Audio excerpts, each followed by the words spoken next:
What's going on, you guys? We're back here today to talk about how I got number one on the Time Spy Extreme leaderboards. Really do want see that you're the worst, but I don't know. So the number one that I'm talking about is not in the Hall of Fame. It's not the two-way SLI Hall of Fame. It is number one for the hardware that I have. So watching Jay's 2 cents, Steve from Gamers Nexus, Linus, Paul's Hardware, and Kyle do that kind of big, huge overclock battle and the rap battle on Twitter, which was hilarious if you didn't see it.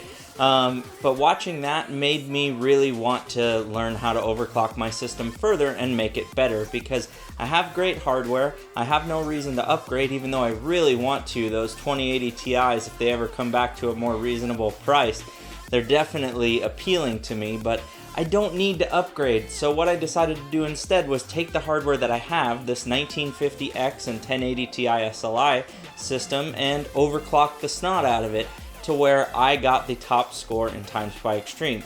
For the top score in Time Spy Extreme with that CPU and those two GPUs combo, the top score was 9,622. So right where I was at, where I run my system every day, I clicked run test and I came out with a score of 8,891, which is way far off. And honestly, I thought I had a pretty good overclock on my system. My CPU ran great, and with GPU Boost 3.0, I never saw the need to overclock my graphics cards, but you know, I ended up doing that anyway. So I took my system and I decided I had a long way to go, but I was going to try whatever it took.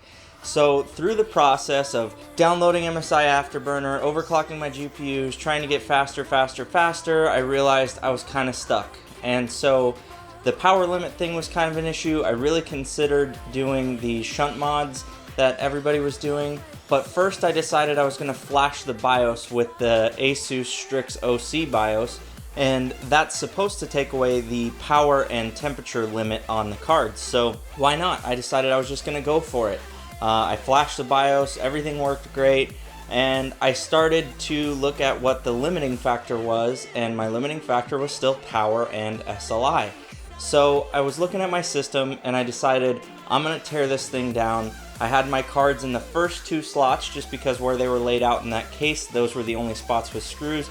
So I took it upon myself to move the second card to the third slot, which would make them both 16X in the PCI Express revision.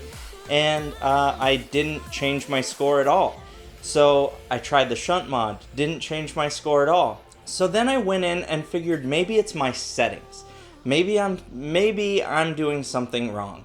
So I took my GPU core clock offset from 50 stable to 70 stable. I was able to do that through just making sure things were right and, you know, trying to get everything done.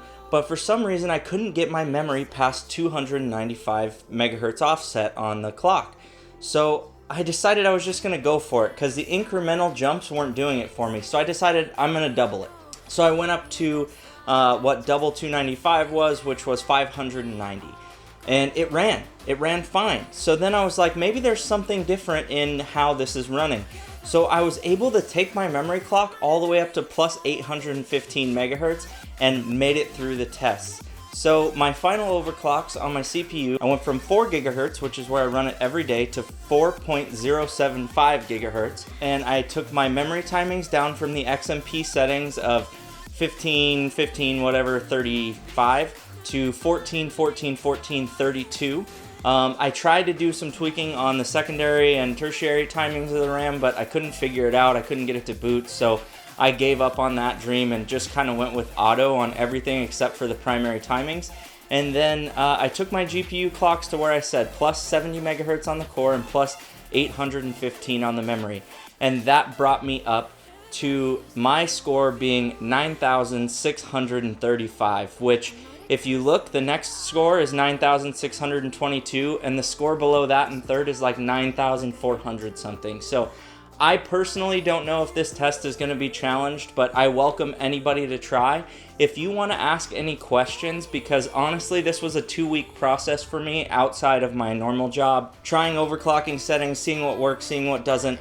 Over the course of 2 weeks, I went from 79th place to first, and increased my score by over 700 points in Time Spy Extreme. So if you want me to show you how I did that, or have any questions about what the different things in BIOS can do, or where you can find your overclock stability on your graphics card, I'm not the most proficient at it, but I was able to learn quite a bit. So I encourage everybody to try, because this computer got significantly faster, and yours can too. If your computer or your components support overclocking and you're not doing it to the fullest extent that you would consider stable and safe, then you're leaving performance that you paid for on the table. With that being said, guys, leave a comment down below if you have any questions. Like this video if you liked it. Subscribe to my channel, watch me grow. I'm at like 158 subscribers. I'd really love to hit that 200 mark by the end of the year. Yeah, if you have any questions, like I said, comment. Check me out on Twitter and Instagram at TheJacobPerson, and I hope you all have a wonderful day.